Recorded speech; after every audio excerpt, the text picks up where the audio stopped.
So I have built an Android application, Patients Plus. It's an application which deals with a doctor's day-to-day dealings. For example, he needs to deal with patients. He needs their details. He needs to set an appointment. He needs to add note to that appointment. He needs to be able to view all his patients. He needs to be able to view all his appointments. He needs to be able to search his patients. He needs to be able to see a particular date's appointments. So these are the 4 or 5 basic things that a doctor needs. Rest are all wants. So what I wanted to do was that I wanted an app which is very basic but still covers all the necessary requirements of a patient database and appointment management system. So why Patients Plus? Because it's a patient oriented app. It focuses on how a doctors as doctors functions become efficient. Patients the patients delivery to patients becomes efficient. So as I launch my app starts with a splash screen saying let's talk about health. So splash screen is basically built by moving from one activity to another in the very beginning, sleeping that activity for about some seconds, and then moving back to your main activity, which is being displayed on the screen. Now let me just brief you up with what my basic functionalities my app performs. We can add a new patient by filling this form. Also, secondly, we can view our patient list. For that matter, I've added one random data to show. Then we can view our appointment list again with the patient mentioned before. I've set an appointment. Now how all of this is happening. So first of all, I made a new patient entry in which I have a form you can fill in the personal and treatment details. For making it quick, I'm entering any random detail, but when the doctor enters it, he will enter it nicely and with all the details.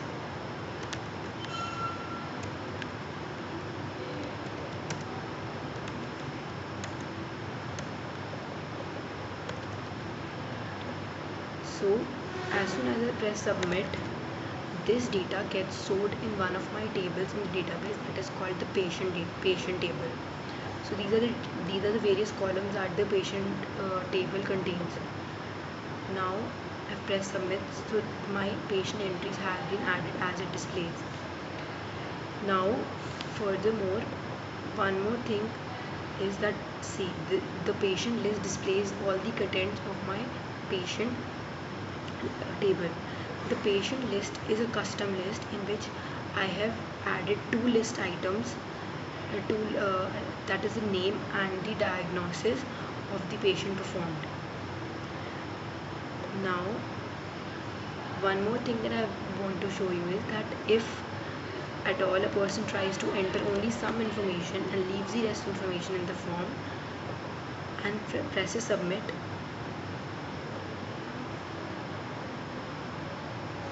if the person tries to submit a blank form by pressing some of the information but leaving the rest, the app says you need to fill in all the entries because you cannot enter empty data about the patient. You need all these. This is a basic information that is the must.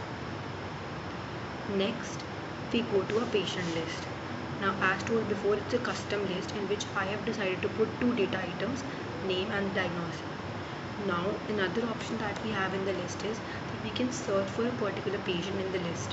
So if I press search now, only the details, only the name or list items with the name string tan in their name will be viewed. Now how this is done. In the database, I have built a function called search, which searches for a particular type of name by using the like query of SQL, in which I search for any string like percent, tan, percent. Percentile meaning you can have any number of strings before tan and any number of strings after tan. So supposingly, if I would have made a patient entry called Tanvi Ralhan and would have entered rest of the details, again I'm entering anonymously anything, and I would have searched for tan in my database, both of these queries will be listed in my list.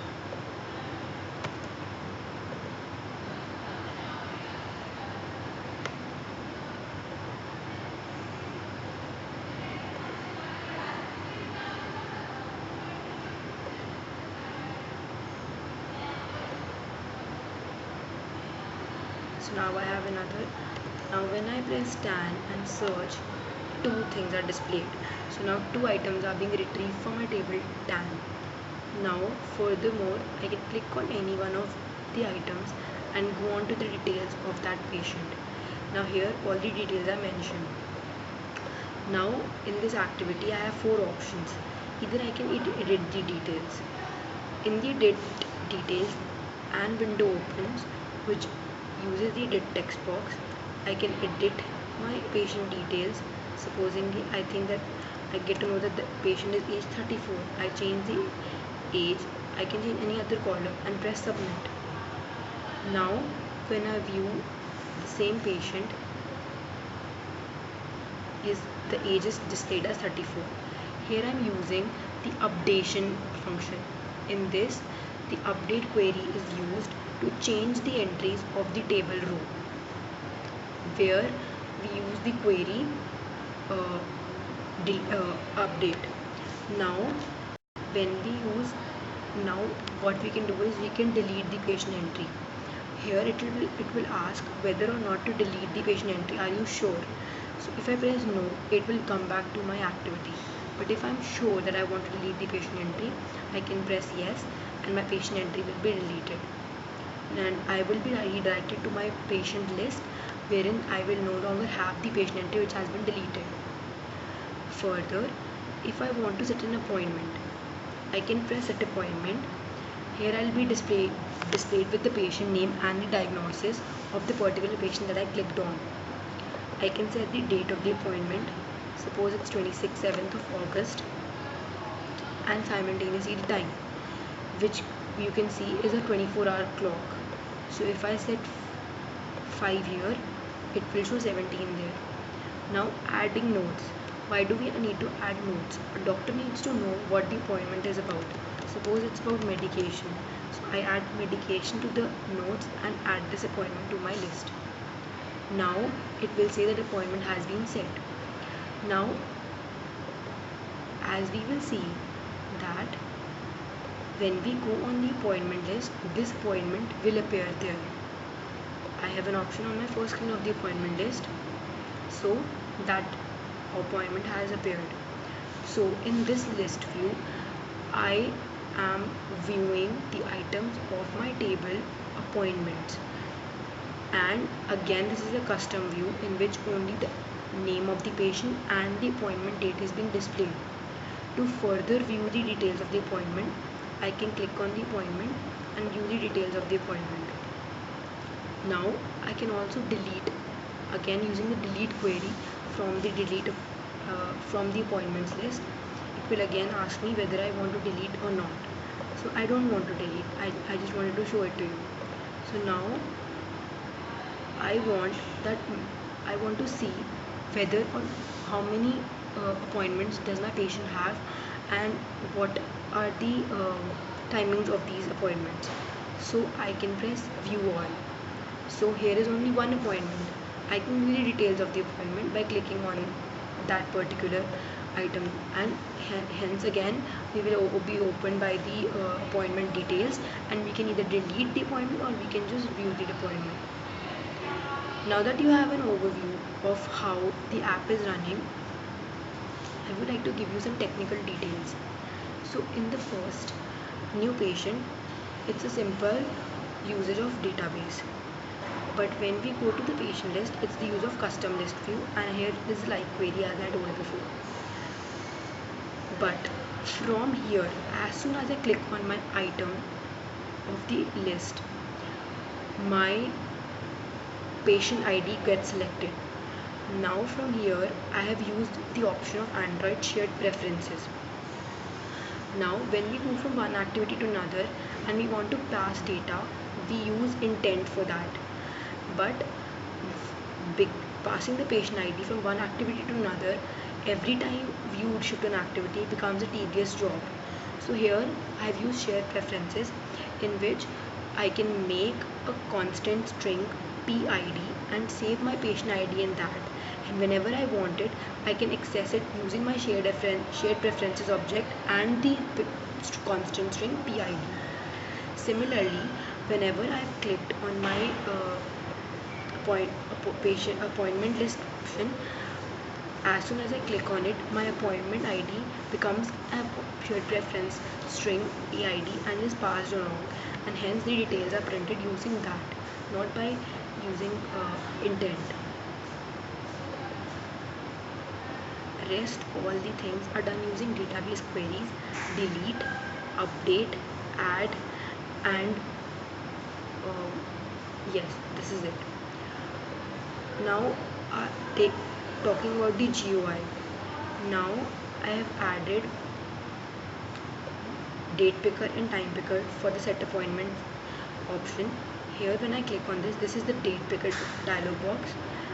I press cancel, and this is the time picker dialog box, which are inbuilt in Android Studio. Also, time to time I have used scroll view, in which the user can scroll through the screen. So the major usage and major bases of my app were shared preferences, database, SQLite database, the query handling, and last but not the least, management of all this to put together a very efficient app which is helpful to the doctor, but at the same time is very basic and can be used by any of his assistants which do not have technical know-how of Android phones. Now the limitations that my application has is that all the database is localized. As soon as I delete, uninstall my app from here and install it in some other phone, it won't be able to retrieve the data that had been used earlier. So in the future, I plan to make the data dynamic by using web services, and furthermore connecting it to the website that my father has, who was the inspiration behind this project. I hope that you like the idea. Next, I would like to thank my instructor, Mr. Rachit Gambhir, who helped me throughout and told me to, from the very beginning, that I need to observe my environment and look for ideas for the application.